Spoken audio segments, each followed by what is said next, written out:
We are back with Game 2 of the 2021 championship final.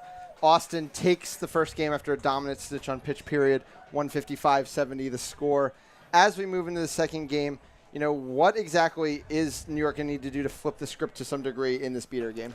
The moments that I saw New York make Austin pay for some of the mistakes, no team is going to be flawless, was when they had bludger control and they had the confidence to go in and get that ball behind the hoops on these long passes and then drive and dish. So I would look for more bludger control. We're going to the field now. Look for more bludger control, and they have to catch a snitch in my mind. I just given how prolific Austin has been in the post 20-minute play, it feels like it's unquestionable that we need a big snitch pull from this New York team. Well, one script has already been flipped because I think it's the first time Sam Hammond hasn't cleanly run a run to the quaffle all day. He was 3 for 3 or just taking off that time at least. JC Aronsibi is a little bit to slow him down, and arguably more importantly, New York also comes away with bludger control. Yeah, and all they got to do is keep this for 30 minutes, and my condition is complete. Well, they're going to have to do that against the combination of Jackson Johnson and Hallie Pace, who have been all over the pitch all day. Starting lineup in the quaffle game for Austin is going to be Augie Monroe, Andrew Axtell, Casey Irwin, and Josh Andrews. Axtell just goes right into the lane and takes a mid-range shot. So that's almost an uncharacteristic Austin possession, but it clearly means they're feeling themselves a bit here early. Yeah, fast possession for sure. But the uncharacteristic part of it is what I would say is that mid-range shot. We've got defenders there as well. When I say uncharacteristic, I only mean in the sense that New York comfortably held bludger control through that possession. And they still pushed for it. Exactly. And you mentioned the beater pair of Jackson Johnson and Hallie Pace. Hallie Pace being what has to be one of the MVPs of this beater core so far. Just I wouldn't be surprised to see her with the highest plus minus on the team, hands down. And Jackson Johnson now, after that semifinal run, is getting some good minutes in this New York game. Yeah, another small alteration there to the Austin zone with Augie hanging back instead of sitting on a hoop after the ball went back behind. Axtell stepped out, but now it is back to that Baylor zone with 3 at the hoops. John Jackson, the starting keeper for New York, Lindsey Moreau in the game, J.C. Aronsibi, and Peter Lawrence. And it's just so much major respect to the shooting ability of this team.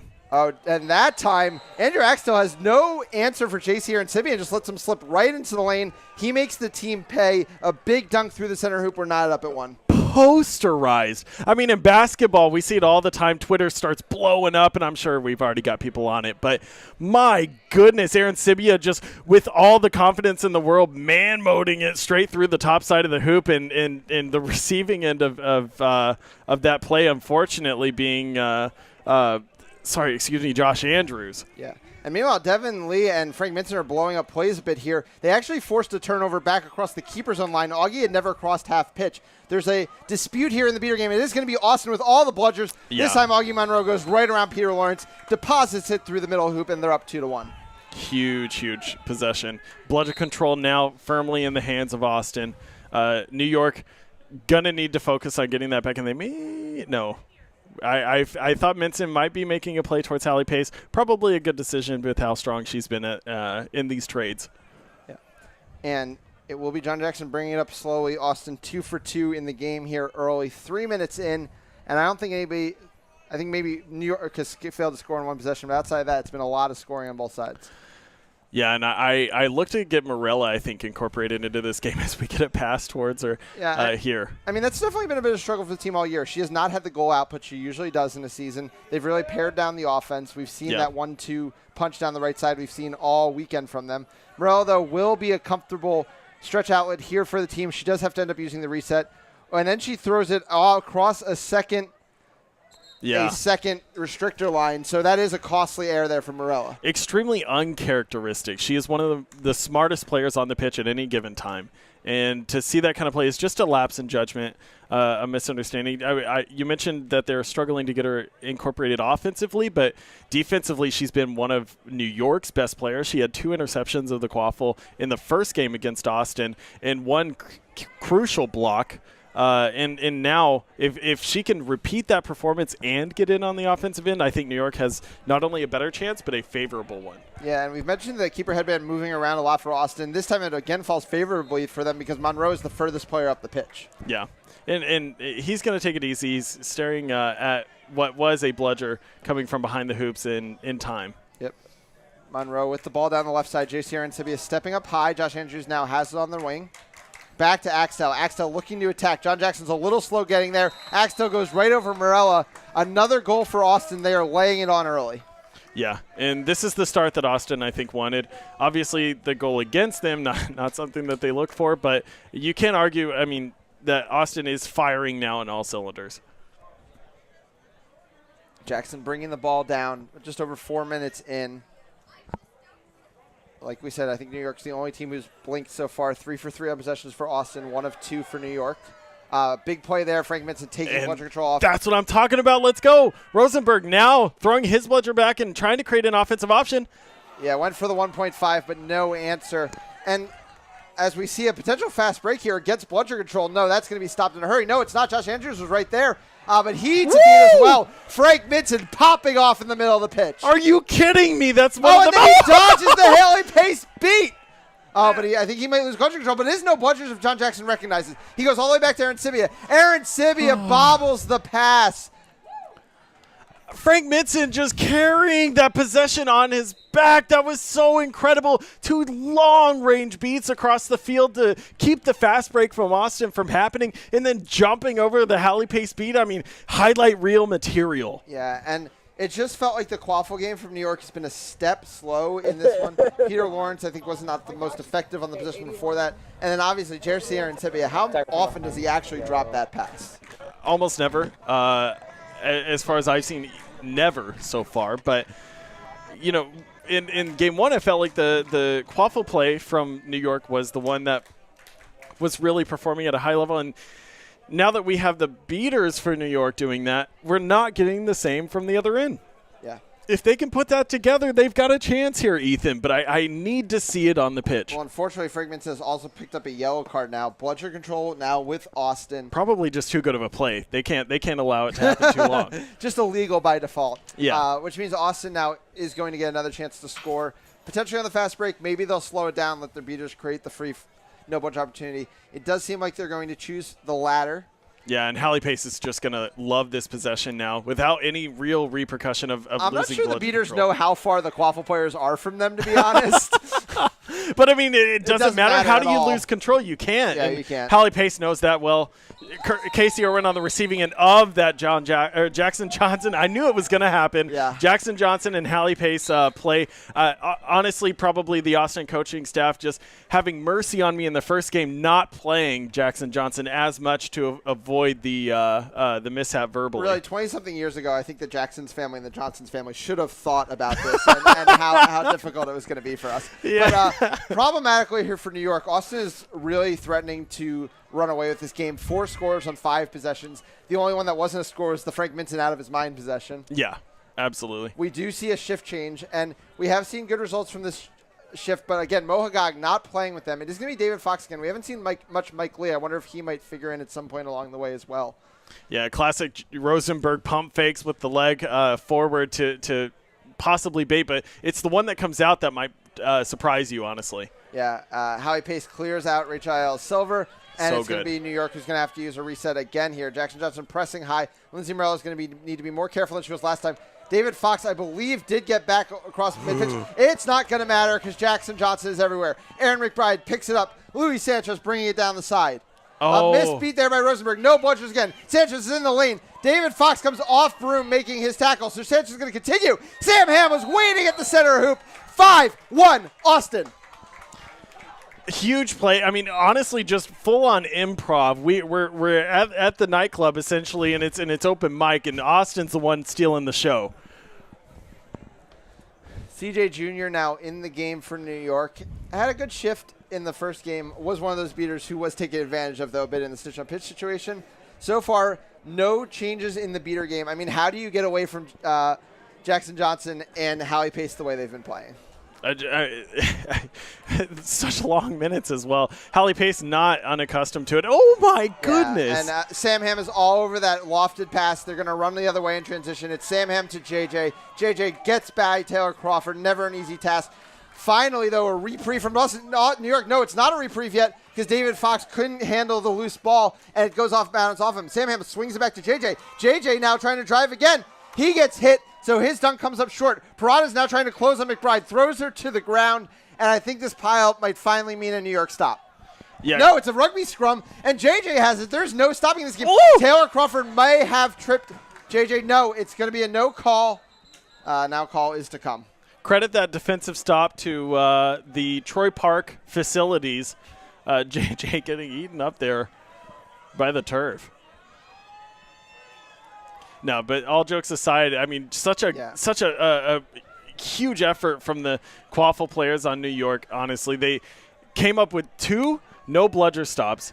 Then it goes to the backside of the hoops, the rugby scrum, as you mentioned it, getting it to JJ, and then still able to control the loose ball afterwards. I mean, unfortunately, well, you did give it credit to the Troy Park staff. As I originally alluded to, I think the credit went to Taylor Crawford's foot. And okay, I see. It's going to be a tripping call there, a yellow on Taylor Crawford, and it's going to be another power play opportunity for Luis Sanchez. Jackson Johnson's just sitting in the zone. But, oh, wow, a mistake here. One of the first of the game for Austin. Loose ball out of Sanchez's hand. And now TJ Jr. comes flying into the play, gets a beat off on Howie Pace, and now we're waiting for another call. She almost made that catch, too. Yeah.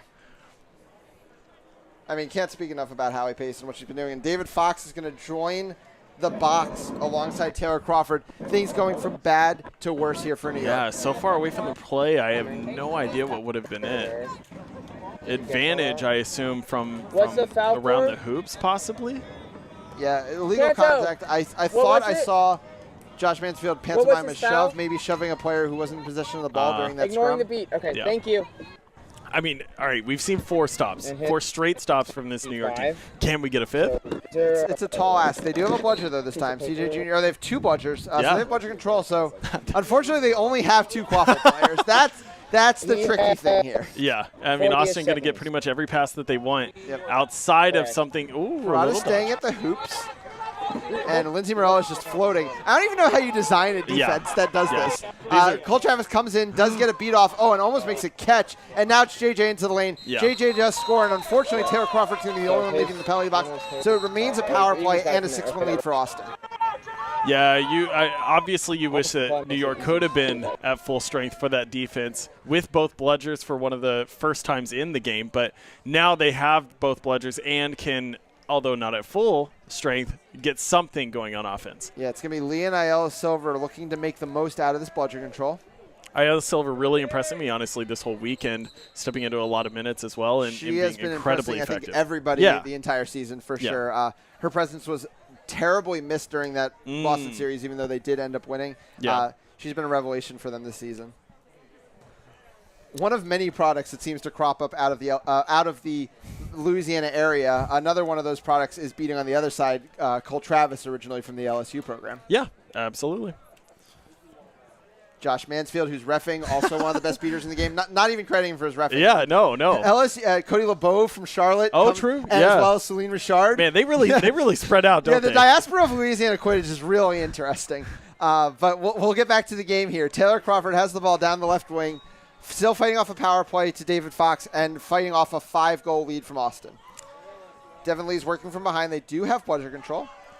Yeah, Claire Costanza doing her best. Yeah, and Cole Travis is just taking it off of – oh, no, a beautiful beat by Devin Lee. But it's a failed opportunity from Taylor Crawford to score in the no-bludger situation. Yeah, throws a big stiff arm out and gets good separation, but loses the quaffle at the same time, and it pops up into the hands of the Austin Outlaws. Their chaser players just able to control. Yeah.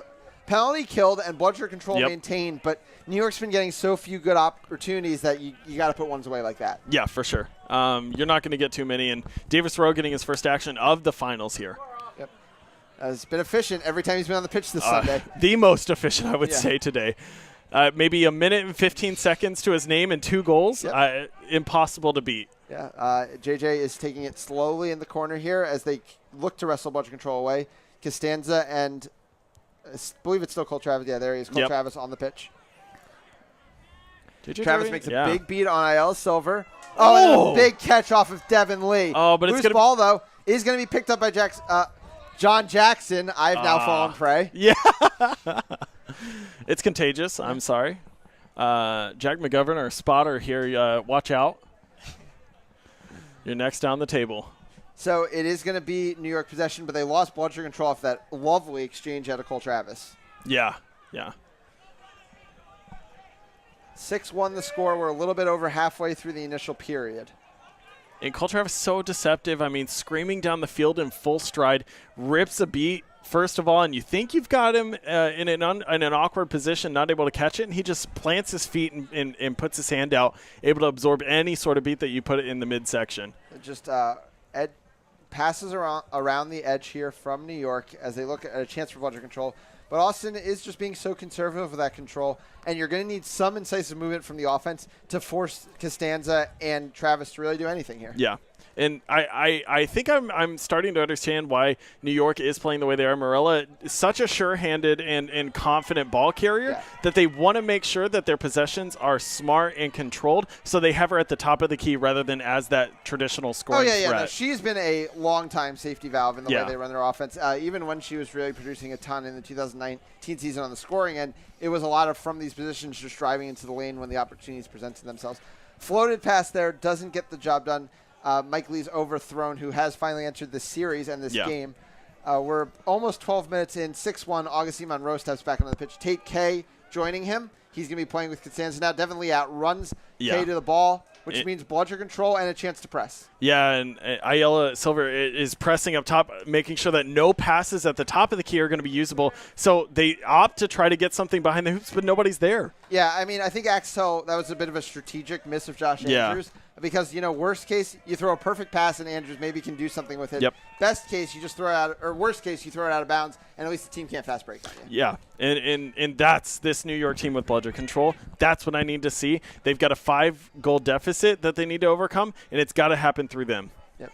Parada on the near side, swings it back to Lee. Lee's now being covered by Axtell, swings it back up to Parada. 2-step out, Irwin and Monroe, but eventually Monroe's the only one out. It's a shot pass there from David Fox that goes back to Lindsay Morella. No harm done. Tate K is the one beater in the middle of the defense. Yeah, one of my favorite, honestly, my favorite plays is just that shot pass from behind the hoops, because you've always got that safety net of your not only your quaffle players, but your beaters are closer to that play than the opposing defense would be. Claire Costanza, by the way, is putting on a clinic on how to defend against a 1.5. Frank Minson can't get by her to attack Tate K. Yeah, good feet, good hands. I mean, that's all you need. Because you cannot run through an unarmed beater. Correct. Exactly. Lindsay Morella just swings it back up top to Mike Lee. Frank Minson is still trying this 1.5. Now things are getting a little sketchier on Claire Costanza. She did throw an arm out there. I wonder if there was a warning from the refs. Parada uncorks a shot. It's just going to be wide. I heard a bit of a cheer, and I was like, I didn't think that one went in, and it indeed did not. Definitely had a question. Frank Minson did lose his shoe during that play. So the substitution's going to come through. The offense, obviously, without using the bludger, maybe not effective there. They might go to it again if they think that they had a couple good looks. If they like Parada taking those shots, I would like to see it go again. If they don't like those shots, though, bring up that bludger. Yeah, so alternatively, Austin could just take bludger control off them right here. Hallie Pace is back in the game. Frank never saw her. She rips it right off. Axtell is in the lane, fires the mid-range shot. It's his second mid-range shot of the game and completes a hat trick of goals on the game. I mean, once again, uncharacteristic, but I mean, you love it. Hallie Pace, the second she steps on the field, bludger control back in the hands of Austin. Just that kind of impact for her every game that she's played this season. And then Axtell just capitalizing on what were a lost New York defense. Yeah, but I mean, it's the veteran presence, right? Everybody on Austin is a veteran. I mean, Frank Minson has been playing beater for about 3 months. He plays at a very high level, given that. True. But he's been playing for 3 months. Hallie Pace has been playing beater at a championship level, a Team USA level, for half a decade at this point. Got it. Yeah. And I think that's something that a lot of people misunderstand is that, just because these teams are in the finals doesn't mean that they don't have new players. Right. Beats exchanged all over the place. Lindsay Morello comes up with the ball out of the pile. Okay, it looks like they're going to turn over the bludgers to New York after possibly a play after beat by Tate K. Yeah, there's so much scrum there that it's kind of a situation where a beater tries to get away with maybe a late throwback. Yeah. Hard to tell. Josh Mansfield is the kind of AR, though, it's always going to catch that. John Jackson with the ball back behind. Oh, a big hit on the far side. Kay making a hit on Rosenberg. Axel looking for his fourth, but Rachel Ayala Silver was right there. Howie Pace, though, creating problems for her. I can't imagine what the call is unless it is on this beater contact. Was it an AR coming in? Or are they saying something with Axel maybe interfering with play post? Rachel Ayala Silver might have caught a break here because she was having to bounce a lot. She had Howie Pace on her back. She was trying to protect both bludgers for New York, and Augie Monroe was about to start a fast break. Now she can, first of all, the one bludger rolled a little farther away, which helps out. A lot. Second of all, she can now turn around and get a concept of where Monroe is and where Pace is, but also this call could make that all moot. Correct, yeah. 15 minutes here into the finals of game 2 of the finals, 7-1 the lead. Austin just needs a win here to punch their ticket to the championship. Yep. New York needs a win to force a game 3. Yeah. And having already used their ticket to make it to the championship, they're actually just going to take the whole thing. Yeah, but exactly. Why ride the train when you can just buy the train? Yeah, exactly. Yeah, you just own it at that point. Which is not too uncharacteristic of what I would call an outlaw, commandeering an old school train like that in the Old West. So, all right, so it's 7-1 here. It is going to be a card on Howie Pace, a rare misstep out of her. So a big opportunity. I think if New York wants to win this game, they 100% need to score on this beater power play. Yeah, for sure. Tara Crawford does have the ball. All of Austin sprinting back to get in position to play defense. No bludgers. Yep. Parada now has the ball. Josh Andrews steps out. Parada composes himself, puts it through the near hoop. Like I said, it's still a long climb ahead, but that had to be the first step. It had to be a power play goal. Yep, absolutely. And they've got time. 4.5-ish minutes until snitch on pitch. You've got an opportunity. Cut this lead down to 3. Get a snitch catch, and it's back to even playing field. That's, I think, what my goal would be for this New York team. J.J. Johnson coming across the zone, then getting the pass from Monroe. But, of course, they want to give their beater some time. Jason Rosenberg takes an exchange from Tate K. It's a double beat. Bludger control stays. Howie Pace tries a beat. She is not able to make it happen. Ends up having to go collect the other bludger. Jason Rosenberg considers a press here on JJ. But, again, Austin with that great control of the offensive space. Just a reset to Augie Monroe. No reset used. And this is New York with bludger control. Howie Pace going to try to make sure that isn't the case. And she does. What a great catch. Ball across to Casey Irwin. I think Casey Irwin went down under her own power. And, the refs don't seem interested in a call. And it's going to, I think, roll out into the out of bounds. And it's going to be New York ball. Yeah. I mean, a great play by Howie Pace to get control. Then turned over again. The refs making a call, Tate having to forfeit that bludger control. Once the ball goes over, the bludger goes off over the hard boundary, the refs assign the closest beater. That's the only beater that can go pick it up. Yeah. I'm guessing they assigned it to Jason and Tate tried to do it. So another chance for the bludger control offensive possession. No 1.5 being run by New York this time. Instead, they wrap it around to Taylor Crawford, who goes back to Aaron Sibia back in the game for the first time in a while. Look at Ayala Silver on the backside with that bludger, looking at Howie Pace, trying to create that opening. And Howie Pace way behind the hoops. Well, I say way. Just behind the hoops offensively. Great beat. How many times have we seen Howie Pace nail a 10-yard beat in this series? On the tippy toe of Taylor Crawford. I mean, if he clipped his nails, that probably doesn't connect. Too true. We're seeing some subs, some fresher legs here. Sammy Garza checking in. Hasn't played a ton of minutes today. No, but impactful nonetheless in every game that he is on the pitch here. Just such an elite mover with the ball in his hands and can shoot it from 10 yards out comfortably, anywhere from on the field. And his A&M teammate, Luis Sanchez, is now also in the game. He's played tons of minutes. He's the one who takes the mid-range shot, though, when he goes out of play. Yeah, Aaron giving a good effort to try to recover it, but just too hard on the throw. I feel like we've seen this pattern of play in almost every game from Austin this weekend where they put the other team on their back early on, and then they do slow down. But it's almost like there's so much momentum that the other team has to spend all that time just kind of getting things back to level pegging, and then suddenly you're in the snitch on pitch period, and Cole Travis and Augie Monroe are running all over the place. Back to the uphill grind for sure. But now, I mean, it's the bludger control here for New York that's making that possible, that's giving them that confidence. Fiona Weishart now in the game. Crawford went all the way, either called beat before or it went wide. Howie Pace again with the beat and tries to get Aaron Sibia again, but he had the quick feet to avoid the beat. Yeah.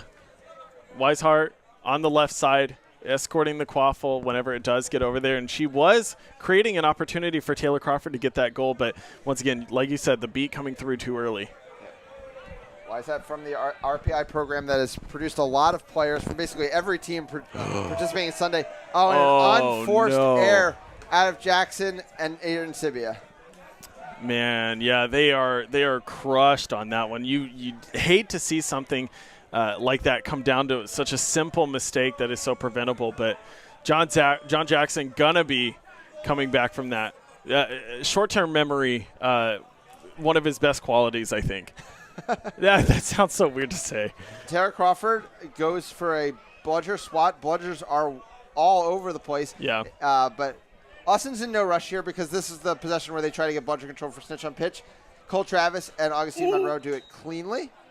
And there was almost no interaction outside of the beat from Rosenberg and the quaffle with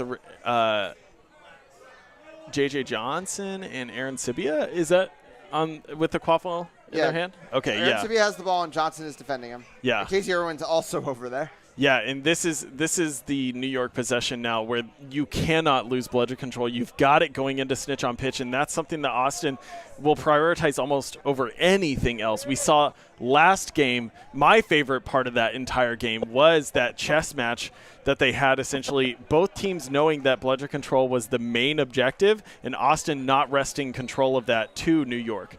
Yep, but this time all they have to do is not lose on the offensive side, and as I say that, I believe Jason Rosenberg just lost it. Yeah. And Weishart is picking up the loose bludger. Oh, but now a misbeat by Cole Travis. I thought you were saying something about these teams prioritizing bludger control. Not now. Not in game two. John Jackson absorbs a hit, and it's another errant pass. He has just thrown two balls out of bounds back-to-back here to end the opening 20 minutes. For how much praise I gave both of these teams for the smart play going into snitch on pitch, this was Kidditch almost, where balls are just flying back and forth. I mean, you got quaffles intercepted, I think, 3 times in 15 minutes. It was just something uncharacteristic from both teams, but Austin with bludger control, they're going to be happy about that. They've got quaffle control now, I believe. Yeah, and if New York can get that back in the 10 seconds before snitch on pitch, no harm, no foul. But I mean, that's going to be 10 seconds where those beaters are not going to be doing much. Well, I don't know. We apparently don't know anything anymore after that last possession. Yeah, we already tried to say that. We're 0 for 1 in this game. Yeah, so 70-20 the score. Set score is 130. Stakes of the game. Austin wins. The MLQ championship is over, and the Austin Outlaws have won their 3rd title, which would tie Boston for the most all time. New York needs 11 points here to force a game 3. It's a tall task to climb. Matt Cooper will be our snitch.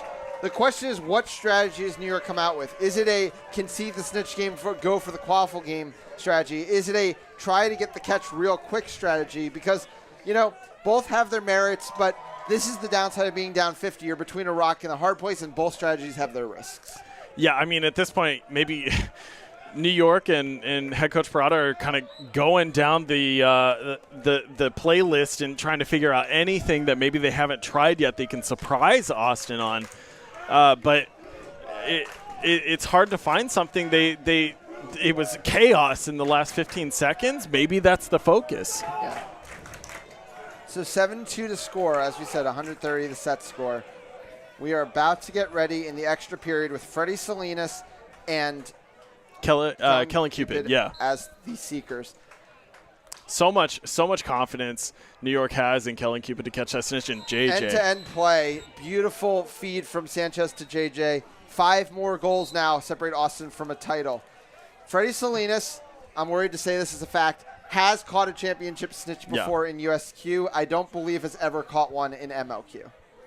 Yeah, but it doesn't have any effect on the confidence that Austin has in Freddie and the unique seeking that he has. I'm just saying he wants the accolade. Oh, for sure. It's not a matter of can he. Yeah. Cole Travis starting to dominate here as Cooper makes a nice clean broom. Oh, and he is frustrated. He throws that bludger, and it's just not close enough to an opposing player for it to be a legal beat. Is possibly the call.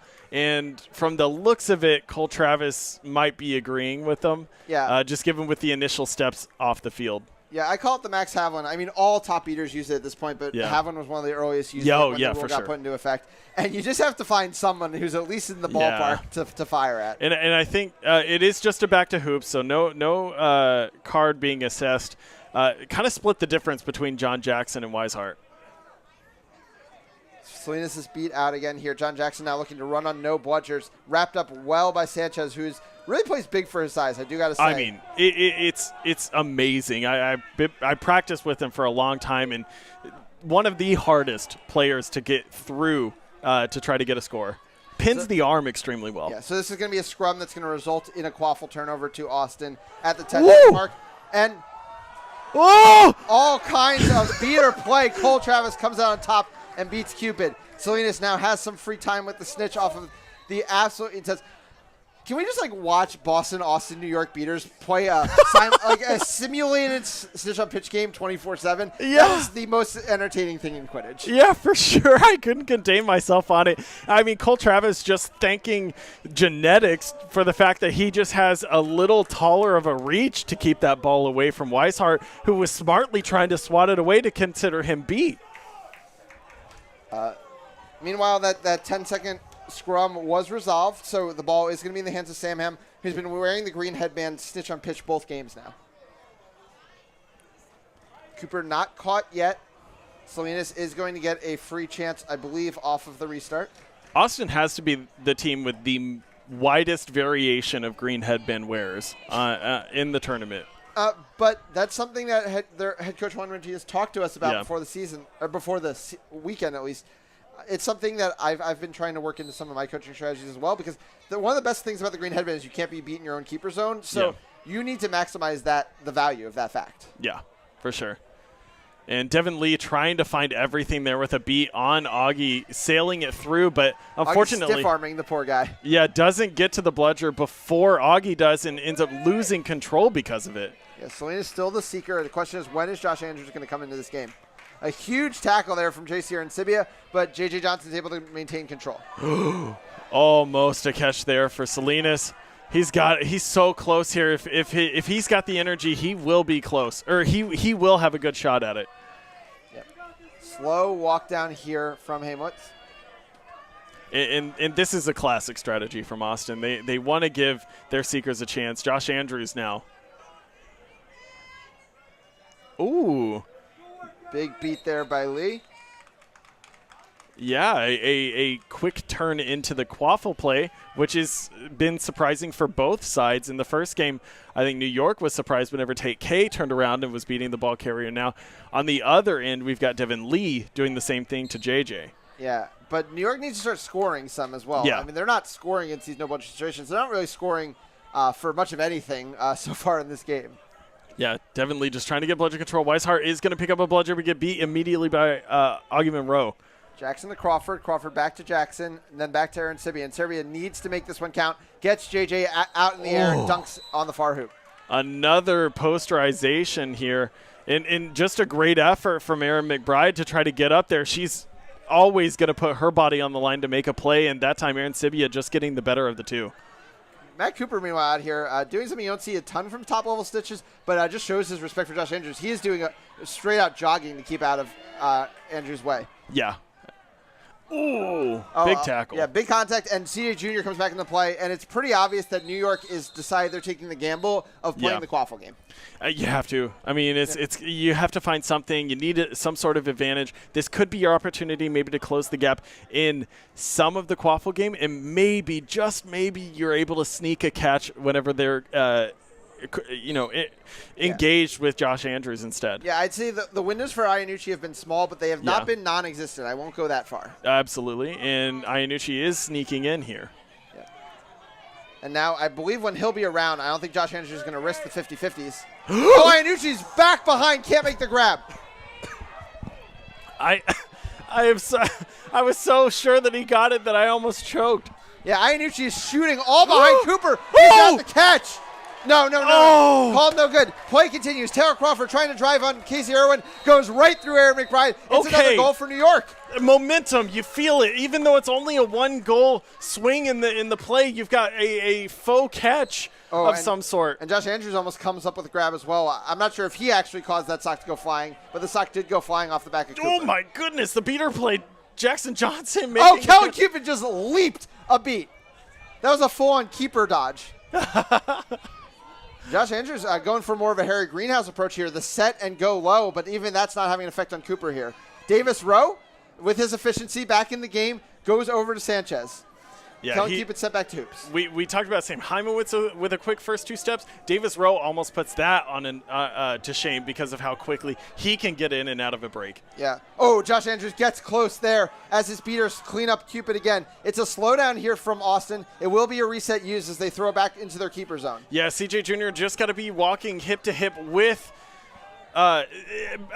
both not only his beaters but his seekers here, and no matter who it is, but if you're disjointed at all, you're not going to not only get control but a shot at the snitch. Yep. Kellen Cupid just hoping that we can get any sort of advantage here for New York. Luis Sanchez finally gets a no-budge opportunity, puts that one away. 9-4 now the score. Game is to 130. Yeah, and Kellen Cupid getting back down. In fact, CJ Jr. trying to work with a bludger. Augie Monroe is the only Austin beater in the vicinity. Yeah. Oh, and Cupid gets it on the receiving end, a friendly fire to the face. Yeah, I think Kellen Cupid might have to head out here. CJ Jr., obviously not an intentional play. He's shooting for Augie there to get control. Augie, just having beat Kellen Cupid, was heading back to hoops. Chance for both teams to regroup a bit in what's been absolutely chaotic last couple of minutes since we reached the snitch play. Easily my favorite part of the game, for sure. We're seeing the highest level beater play from both sides that we've seen at all in the series. Chaser game is breakneck speed, back and forth, some physicality on both sides. Taylor Crawford notably being a big physical presence around the hoops offensively and defensively. And then just such close, almost a catch there for Iannucci. That then, was it a beat that was the reason it was called off? I'm unsure, but Iannucci, I don't think ever. Oh, sorry. Yeah, I believe it was a beat before. Yeah. That about had me needing a drink of water just to be able to cast the rest of the game. Oh, Jason Rosenberg dodges one, can't dodge the second one. Takes control. Freddie Salinas now back in the game. Trying to make the grab. Oh, he goes around. I have no idea what happened there. Yeah. Reaches with the right hand, goes then with the left. I don't think it's going to be a good catch, but I've seen my angle is not nearly as good. I'm pretty sure that was caught as Cooper was flipped through the air by Freddie Salinas. Exactly. Not intentionally by any means. Right. Not going to be a good catch. I didn't want to say it, but obstruction did appear to be a very obvious reason why that catch was made. It did look cool. It's going to make for some great content in digital media. I hope we got a picture of that. A sideways. There are a lot of cameras by that snitch. Yeah, perfect. I can't wait to see that. But Freddie, that's his wheelhouse, and if the snitch is faltering even a little bit, he's going to be able to make that grab. Good movement there around the hoops from New York. Taylor Crawford puts away the goal. That's his third of the game. Yep. Aaron Sibia now in at Seacrest. Oh, Freddie Salinas. Oh, no, he couldn't hold on. Oh, my goodness. Freddie Salinas wanted to go right back in there. He didn't even realize the sock had gone flying. But both the snitch and the seeker, for the first time maybe in history, both trying to catch the snitch. Salinas is getting closer and closer. Cooper has been fighting with people for a long time at this point. Oh, he doesn't see Aaron Sibia. Aaron Sibia has the sneak. Oh, I think. He was beat. He ran by an Austin beater to get tap beat right before the catch. I stood out of my chair thinking. Taylor Crawford has the interception. Taylor Crawford's going to get a free goal. No, he lost the ball. Taylor Crawford, the possession of a lifetime. He just has to walk it in, but he can't pull it off the ground. Scrum is fallen on by who else? Luis Sanchez. We've called his name over and over again this weekend.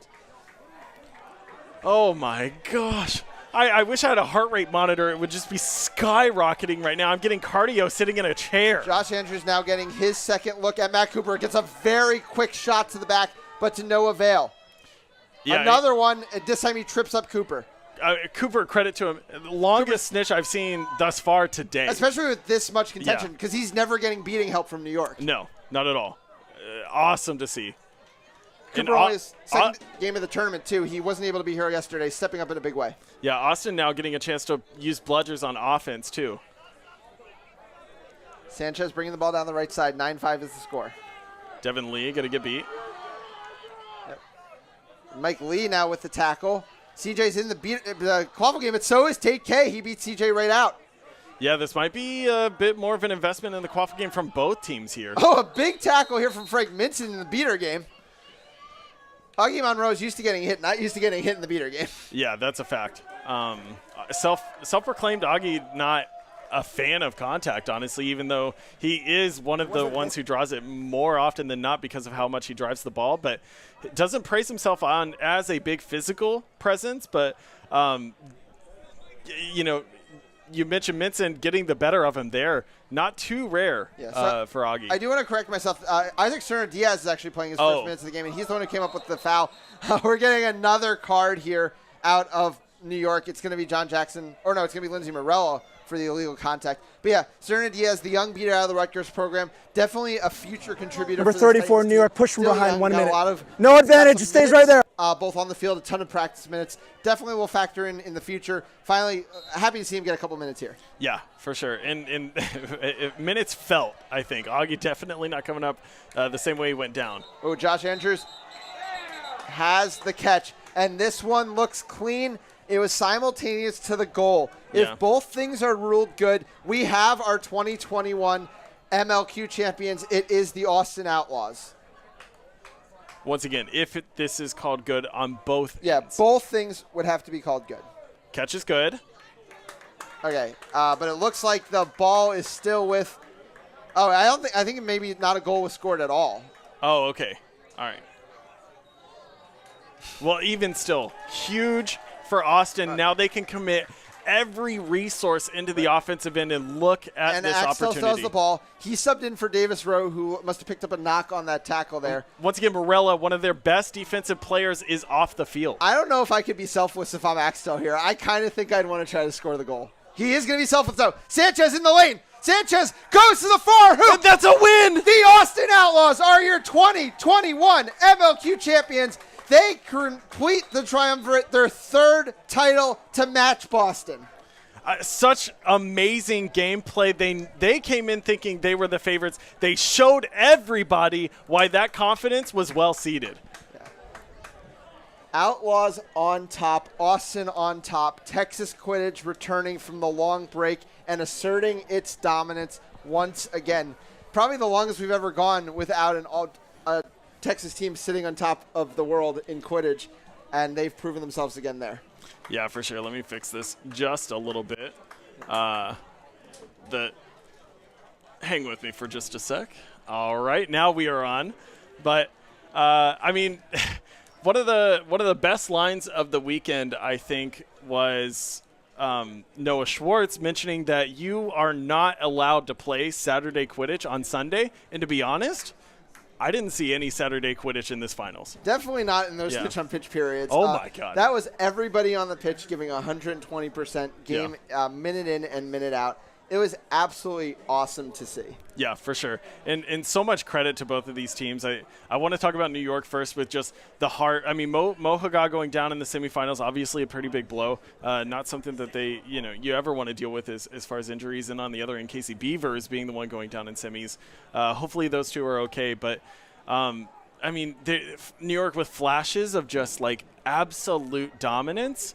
It was tough to get both beater play and quaffle play working at the same time. Yeah, and that said, this is a great season for New York. They finally sit on top of the East Division for the first time ever. They return to the championships for the first time since Texas teams were in the league. 2015, the inaugural season, was their only time there. Their next hoop to jump is a finals match win. They're now 0-4 in those matches, but it's not for lack of effort. A lot of those matches have been close. I think these matches were both a little closer than the score reflected. Like you said, it's a hard-fighting team. They're not going anywhere. No. I mean, this core, you can tell how hungry they are. Yeah. They keep proving it year in, year out, and it's a step in the right direction every single time we see them. Yeah, and credit to what I can definitively say now, uncontroversially, is the best team in Major League Quidditch in the Austin Outlaws, dominating every facet of that game, especially after snitch on pitch. Yeah, no, this was a pretty flawless day of Quidditch from the Austin Outlaws. They had to take on two of the best teams around Team USA players, top to bottom in all of these rosters. And they just showed up to be the more disciplined, the more strategically sound, the team that was being efficient, and efficiency is so important in Quidditch. All of that makes them the team that rightfully deserves. I mean, the moment this Austin Outlaws roster was dropped, I remember when it happened. I remember the response in the Quidditch community. This was an unprecedented roster because this wasn't just that cavalry core. They bring back Team USA players who hadn't played in the team for a couple years. You talk about the Sam Hamowitz, who had a huge day today. You talk about Andrew Axtell, and of course you talk about Jackson Johnson. That's not even to mention Hallie Pace coming in as well. I think my MVP. I obviously we've got stats coming eventually, but there's no way she's not the highest plus minus of any player on that team. She was so dominant. I don't think she ever came in and didn't get bludger control when they didn't start with it on her shifts. And just so much situational awareness. And the thing is, as much as we talk about, those Team USA stars that were recruited back to the team that create all that hype, it is these other players who were making so much difference as well. You talk about Luis Sanchez, who I thought had an excellent weekend. And even, some people were playing a bit more of a bit role, as Sammy Garza, Davis Rowe. Every time they were in the game, it was not a step down in any way, shape, or form. Claire Costanza being able to complement Tate K on some of their possessions, as well as Cole Travis and some of the beater duos that we've seen. It's so good to see this young talent really hit the pitch and be effective, gain that confidence, and then take that to the college programs if they're still there, obviously, or develop their skills further as they mature into the Quidditch scene. Yeah, for sure. We're about to switch off to the medal ceremony. I think I'm going to be asked to come down. Yeah, so I'm going to let Harry Clark throw us really quick back to the field for the medal ceremony, and I'm going to duck out. I'll let Reed and Jack handle the rest of the medal ceremony call.